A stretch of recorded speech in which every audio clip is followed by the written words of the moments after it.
ನೂತನ ಸಚಿವರಂತ ವಿಜಯಾನಂದ ಕಾಶಪ್ಪನವರು ಇದ್ರ ನೇರವಾಗಿ ಅವ್ರನ್ನ ಮಾತಾಡಿಸ್ತೀನಿ. ಸರ್ ಏನು ಕಂಗ್ರಾಚುಲೇಷನ್. ಒಂದಷ್ಟು ಒತ್ತಾಯವನ್ನು ಕೂಡ ಮಾಡಿದ್ರಿ, ತೀವ್ರವಾಗಿ ಒಂದಷ್ಟು ಒತ್ತಾಯ ಕೂಡ ಮಾಡಿದ್ರಿ. ಸಚಿವ ಸಂಪುಟ ಈಗ ಸಚಿವರಾಗಿ ಪ್ರಮಾಣ ವಚನ ಸ್ವೀಕರಿಸಿದ್ರಿ, ಏನ್ ಹೇಳ್ತೀರಿ? ನೋಡ್ರಿ, ಮಗು ಹೊತ್ತಾಗಲೇ ತಾಯಿ ಹಾಲು ಕೊಡೋದು ಅನ್ನೋದು ವಾಡಿಕೆ ಇದೆ. ಯಾಕಂದ್ರೆ ಹೊತ್ತಾಗತ್ತಾನೆ ನಮ್ಮನ್ನ ಎತ್ಕೊಳ್ಳೋದು.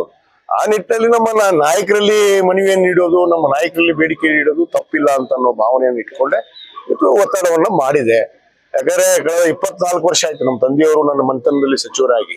ಯಾಕಂದ್ರೆ 3ನೇ ತಲೆಮಾರು ತಂದೆ ತಾಯಿ ಮಗ ಇವತ್ತು ಈ ಪಕ್ಷಕ್ಕೆ ನಿಷ್ಠೆಯಾಗಿ ಸೇವೆಯನ್ನು ಮಾಡ್ಕೊಂಡು ಬಂದ್ವಿ. ಇನ್ನೂ ಹೆಚ್ಚಿನ ಸೇವೆಯನ್ನು ಮಾಡೋದಕ್ಕೆ ಶಕ್ತಿ ಕೊಟ್ರೆ ನಾವು ಖಂಡಿತವಾಗಿ ಪಕ್ಷವನ್ನು ಬಲವರ್ಧನೆ ಮಾಡೋದಾಗಿರ್ಬೋದು, ಪಕ್ಷವನ್ನು ಅಧಿಕಾರಕ್ಕೆ ತರುವಂತದ್ರಲ್ಲಿ ಸಂಘಟನೆ ಮಾಡುವಂತದ್ರಲ್ಲಿ ಆ ಒಂದು ಆಸಕ್ತಿ ಇರೋದ್ರಿಂದನೇ ಅವಕಾಶ ಕೇಳಿದ್ವಿ. ಇವತ್ತು ನಮ್ಮ ವರಿಷ್ಠರು ಆದಿಯಾಗಿ ನಮ್ಮ ರಾಜ್ಯದ ಮುಖ್ಯಮಂತ್ರಿಗಳಾದ ಡಿ.ಕೆ. ಶಿವಕುಮಾರ್ ಅವರು ಇವತ್ತು ಅವಕಾಶವನ್ನು ಕೊಟ್ಟಿದ್ದಾರೆ. ಖಂಡಿತವಾಗಿ ಅವರಿಗೆ ಕೈಗೆ ಕೈಯಾಗಿ ಭುಜಕ್ಕೆ ಭುಜ ಆಗಿ ಅವರಿಗೆ ಶಕ್ತಿ ತುಂಬಿ ಅವರನ್ನ ಗಟ್ಟಿಗೊಳಿಸುವಂತದ್ರಲ್ಲಿ ರಾಜ್ಯದ ಸಮಸ್ಯೆಗಳಿಗೆ ಏನಿದೆ ಅದನ್ನ ನಿರ್ವಹಣೆ ಮಾಡುವಂತ ಕೆಲಸ. ಯಾವ ಖಾತೆಯನ್ನ ನಿರೀಕ್ಷೆ ಮಾಡ್ತಿದ್ರೆ? ಅಂದ್ರೆ ಈ ಒಂದಿಂತ ಖಾತೆ ಮಾಡ್ಬೇಕು ಅಂತ ಒಲವಿದ್ದೇ ಇರುತ್ತೆ, ಇಲ್ಲ ಯಾವ್ದು ಕೊಟ್ಟರು ಓಕೆನಾ? ಇಲ್ಲ, ಖಂಡಿತವಾಗಿ ಇದೆ, ಬೇಡಿಕೆ ಇದೆ. ಅದನ್ನ ಮುಕ್ತವಾಗಿ ನಾನು ಮುಖ್ಯಮಂತ್ರಿಗಳ ಹತ್ರ ಚರ್ಚೆ ಮಾಡ್ತೀನಿ. ಒಂದಷ್ಟು ಸಚಿವಾಕಾಂಕ್ಷಿ ಕೈ ತಪ್ಪಿದವರು ಒಂದಷ್ಟು ಗೊಂದಲಗಳು ಕೂಡ ಆಗಿದೆ, ರಾಜೀನಾಮೆ ಕೊಡುವಂತ ಕೆಲಸಗಳಾಗಿದೆ. ನೋಡಿ, ಸಹಜವಾಗಿ ಅವಕಾಶ ತಪ್ಪಿದಾಗ ಅದನ್ನ ಹೊಂದುವಂಥದ್ದು ಸಹಜ, ಮನುಷ್ಯನ ಅನುಗುಣ. ಅದನ್ನ ಸರಿಪಡಿಸುವಂತ ಕೆಲಸ ಯಾವುದೂ ನಮ್ಮ ನಾಯಕರು ಅಂತ ಇವರ ಗತಿಗೆ ಹೋಗುವಂತ ಪರಿಸ್ಥಿತಿಯಲ್ಲಿ ಇಲ್ಲ.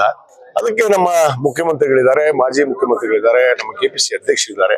ಅದನ್ನ ಯಾವ ರೀತಿ ಸರಿಪಡಿಸಬೇಕು, ಅವ್ರಿಗೆ ಏನ್ ನ್ಯಾಯ ಕೊಡಬೇಕು ಅನ್ನೋದನ್ನ ಕೊಡುವಂತ ಕೆಲಸ. ಪಂಚಮಸಾಲಿ ಸಮುದಾಯಕ್ಕೆ ಒಂದು ಒಳ್ಳೆ ಅವಕಾಶ ಸಿಗ್ಬೇಕು ಅಂತ ಹೇಳಿ ಒಂದು ಹಕ್ಕೋತ್ವಯನ್ನು ಕೂಡ ನಾವು ಮಂಡಿಸ್ತಾ ಇದ್ರಿ ಪದೇ ಪದೇ.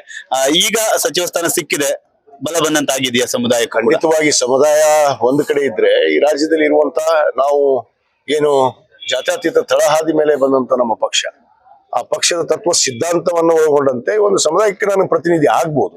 ಆದ್ರೆ ಎಲ್ಲ ಸಮುದಾಯಗಳನ್ನ ಒಗ್ಗಟ್ಟಾಗಿ ಕರ್ಕೊಂಡು ಹೋಗುವಂಥದ್ದು ನಮ್ಮ ಗುರಿಯಾಗಿದೆ.